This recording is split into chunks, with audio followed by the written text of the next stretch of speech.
काल आपण 24 तासाच्या आत सदरच्या मुलीचा शोध लावलेला आहे आणि त्याच्यामध्ये आपण त्या मुलीचा भाऊ, तिची आई, त्यांच्यासोबत असणारा एक मुलगा असे 3 आरोपी अटक केलेले आहेत। यापूर्वी विवाह जर झालेला असेल तर ती त्याची पत्नी होऊ शकत नाही। ती जी पीडिता आहे ती तिच्या आई आणि भावाबरोबर जर जात असेल तर तिच्या कुटुंबामध्ये गेलेली आहे, त्यामुळे त्याच्यात अपहरण कुठे होऊ शकत नाही। मंगल कार्यालयाचे जे मेन मालक आहे त्याच्याबरोबर खोटं सांगून त्यांना खोटं सांगून हे लग्न घडवून मुलीला संभ्रमात पाडून तिच्यावर काय प्रक्रिया त्या अंधश्रद्धेतून म्हणजे त्या तांत्रिक विद्येतून काय तिच्या डोक्यावर परिणाम केला मला माहीत नाही। प्रेक्षक मित्रांनो नमस्कार, मी सचिन तोडकर आणि आपण पाहत आहात न्यूज 18 लोकमत। न्यूज 18 लोकमतच्या डिजिटल प्लॅटफॉर्मवरती आपणा सर्वांचं स्वागत। सैराट चित्रपटातील प्रसंगाची पुनरावृत्ती करणारी घटना नुकतीच खेड तालुक्यात घडली होती। या घटनेवरती एक सविस्तर रिपोर्ट आपण याच प्लॅटफॉर्मवर केला असून त्याची लिंक या व्हिडिओच्या बायोमध्ये दिली आहे। खेड तालुक्यात घडलेल्या सैराट घटनेमध्ये आता नवा ट्विस्ट समोर आल्यामुळे एक भयान वास्तव समोर आलं आहे। पुणे जिल्ह्याच्या खेड तालुक्यातील खरपुडी गावात आंतरजातीय प्रेमविवाह केल्याचा राग मनात धरून मुलीच्या घरच्यांनी प्रेमविवाह केलेल्या नवरा मुलीला बेदम मारहाण करत मुलीचे अपहरण केले होते। त्यानंतर नवरा मुलाने खेड पोलिसांना दिलेल्या तक्रारीवरून खेड पोलिसांनी अपहरण केलेल्या विवाहितेचा शोध घेऊन तिला पुन्हा पतीच्या ताब्यात दिले होते। तर या विवाहितेचे अपहरण करणाऱ्या तिच्या आईला, भावाला व भावाच्या मित्राला पोलिसांनी अटक केली आहे। या अटक केलेल्या आरोपींना कोर्टात हजर केला असता कोर्टाने त्यांना 2 दिवसांची पोलीस कोठडी दिली आहे। खरपुडीमधून एका 28 वर्षीय महिलेला तिच्या नवऱ्याच्या घरातून तिचे भाऊ, तिची आई आणि त्याच्यासोबत त्याचे काही मित्र यांनी जबरदस्ती घेऊन गेल्याबद्दल अपहरणाचा गुन्हा दाखल होता। काल आपण 24 तासाच्या आत सदरच्या मुलीचा शोध लावलेला आहे आणि त्याच्यामध्ये आपण त्या मुलीचा भाऊ, तिची आई, त्यांच्यासोबत असणारा एक मुलगा असे 3 आरोपी अटक केलेले आहेत। त्यांना 2 दिवसांची पोलीस कोठडी मिळालेली आहे। त्याचबरोबर आता त्यांच्याकडून आपण इतर जे मुलं होते किंवा इतर आरोपी होते त्यांचा आपण त्यांची नावं घेऊन त्या आरोपींना शोधण्याचं कामकाज करणार आहोत। सैराट चित्रपटातील प्रसंगाची पुनरावृत्ती करणारी ही घटना असली तरी आता या सैराट घटनेत नवा ट्विस्ट समोर आला असून आंतरजातीय प्रेमविवाह केलेल्या व त्यामुळे मारहाण झालेल्या जोडप्यातील नवरा मुलगा विश्वनाथ हा अगोदरच विवाहित असल्याचे व पहिल्या पत्नीला घटस्फोट न देताच त्याने प्राजक्ता काशीद हिच्यासोबत आंतरजातीय विवाह केल्याची माहिती आता समोर आली आहे। पाहुयात याबाबत प्राजक्ता काशीद हिच्या घरच्यांचे वकील ॲडव्होकेट निलेश आंधळे काय म्हणतायत। आम्ही आरोपी पक्षाच्या वतीनं न्यायालयामध्ये मांडलं की जो फिर्यादी आहे त्यांनीच मुळात तोच क्लीन हँडनी मेहरबान न्यायालयात आलेला नाही। त्यांनी फिर्याद देताना त्याचं यापूर्वी झालेला जो विवाह आहे तो लपवलेला आहे आणि यापूर्वी विवाह जर झालेला असेल तर ही त्याची पत्नी होऊ शकत नाही। त्यामुळे सदरची जी फिर्याद आहे ती फिर्यादच चुकीची आहे असा आम्ही त्या ठिकाणी युक्तिवाद जो आहे तो केलेला आहे। दुसरी गोष्ट, ती जी पीडिता आहे ती तिच्या आई आणि भावाबरोबर जर जात असेल तर तिच्या कुटुंबामध्ये गेलेली आहे, त्यामुळे त्याच्यात अपहरण कुठे होऊ शकत नाही।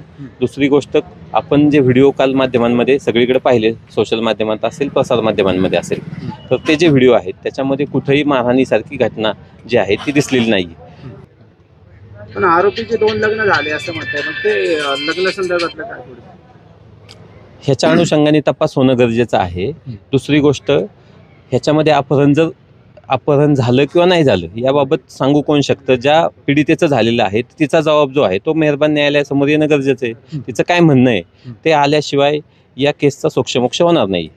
आमच्या पक्षकारांच्या माहितीप्रमाणे त्याचा एक विवाह यापूर्वी झालेला आहे, मात्र फिर्यादीमध्ये ज्यावेळी आपण कुठली फिर्याद दाखल करतो त्यावेळी आपण त्या कुटुंबामध्ये कोणाकोणासोबत राहायला आहे, आपल्यासोबत कोण कोण राहतं ती माहिती देणं क्रमप्राप्त असतं। तर ती माहिती जी आहे यापूर्वी झालेलं लग्न आणि ती जी मुलं आहेत त्यांची यापूर्वीची ही माहिती त्या ठिकाणी कुठेही फिर्यादीमध्ये देण्यात आलेली नाही। विश्वनाथ गोसावी व प्राजक्ता काशीद यांच्या खेड तालुक्यातील सैराट प्रकरणात नव्याने आलेल्या ट्विस्टमुळे या प्रकरणाची खरी वास्तविकता समोर येत असून प्राजक्ता काशीद हिचे वडील राजाराम काशीद यांनी विश्वनाथ गोसावी यांच्यावरती गंभीर आरोप करताना विश्वनाथ गोसावी हे देवऋषी पण करत आहेत, त्याचबरोबर त्यांनी आपल्या मुलीला तांत्रिक विद्येच्या माध्यमातून संमोहित करून आपल्या मुलीची फसवणूक केलेली आहे, आपल्या मुलीला वश करून घेतला आहे। पहिलं लग्न झालेलं असताना व पहिल्या पत्नीला घटस्फोट न देता त्यांनी आपल्या मुलीसोबत तिला संमोहित करून वश करून तिच्यासोबत लग्न करून तिची फसवणूक केला असल्याचा गंभीर आरोप प्राजक्ता काशीद हिचे वडील राजाराम काशीद यांनी केला आहे की ह्याचं ऑलरेडी पहिले लग्न झालेले, मुलीच्या वयाचा मुलगा आहे, मुलगी आहे, बरोबर आहे। आणि हे असताना पहिली बायको आहे, तिचा दिवस न होता सुद्धा हे लग्न जाणीवपूर्वक आळंदीमध्ये कायद्याचा भंग करून मंगल कार्यालयाचे जे मेन मालक आहे त्याच्याबरोबर त्यांना खोटं सांगून हे लग्न घडवून आणण्याचं काम केलेलं आहे। त्यांनी सांगितलं की ज्या मंगल कार्यात लग्न केलं त्यांनी सांगितलं लग्न झालेलं का, म्हणजे आम्ही अविवाहित आहे, याचं ऑलरेडी लग्न झालेलं होतं, मुलीच्या वयाचा मुलगा आहे त्याला। तुमच्याच गावात त्यांचा आश्रम आहे असं कळतंय? हा आमच्याच गावामध्ये आश्रम आहे। हे मला नंतर ज्यावेळेला माझ्या मुलीला प्रॉब्लेम झाला त्यावेळेला मला कळलं की ह्या माझ्याच गावात आश्रम आहे, हे तोपर्यंत मला माहीत नव्हतं। महाराज आहेत का ते? हा महाराज आहेत, महाराजच काम करतात ते आता आईच्या नंतर ते आता स्वतः गादी बसतात आणि लोकांना असे मार्गदर्शन करायचं काम, काहीतरी जादूटोणा करून भूल थापण्याचं काम तुमचा करण्याचं विरोध काय होता की वयाचा फरक आहे म्हणून होता की त्याचं दुसरं लग्न आलं म्हणून होता? विरोध याच्यामध्ये ह्याला आम्हाला इन्व्हॉल्व करून घेतलेला आम्हाला हे कुठलंही माहीत नाही। आम्हाला अंधारात ठेवणे आणि परस्पर मुलीला संभ्रमात पाडून तिच्यावर काय प्रक्रिया त्या अंधश्रद्धेतून म्हणजे त्या तांत्रिक विद्येतून काय त्याच्या डोक्यावर परिणाम केला मला माहीत नाही, पण त्यांनी त्या अंधश्रद्धेतून म्हणा किंवा त्या तांत्रिक विद्येचा फायदा घेऊन तिला त्यांनी त्यांच्यासारखं करून तिला फसवून हा लग्न केलेलं आहे। एकूणच प्रथमतः समोर आलेल्या महाराणीच्या घटनेमुळे सैराट चित्रपटातील घटनेशी या घटनेचं साधर्म्य आहे का अशी चर्चा सर्वत्र झाली होती। मात्र त्यानंतर प्राजक्ता काशीद हिच्या घरच्यांनी दिलेले वकील निलेश आंधळे यांनी केलेले काही खुलासे, त्याचबरोबर प्राजक्ता काशीद हिचे वडील राजाराम काशीद यांनी विश्वनाथ गोसावी यांच्यावरती काही केलेले आरोप, या सर्वांमुळेच या प्रकरणातील वास्तविकता काही अंशी समोर आली आहे।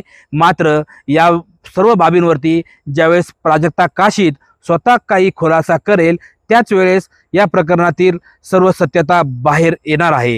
हे सर्व पाहता एकच म्हणणं संयुक्तिक ठरेल, प्रेमविवाह करणं चुकीचं नाही, आंतरजातीय प्रेमविवाह करणं चुकीचं नाही, प्रेम करणं चुकीचं नाही, मात्र हे प्रेम करताना ते प्रेम आंधळं असू नये हेच या घटनेतून पाहायला मिळत आहे।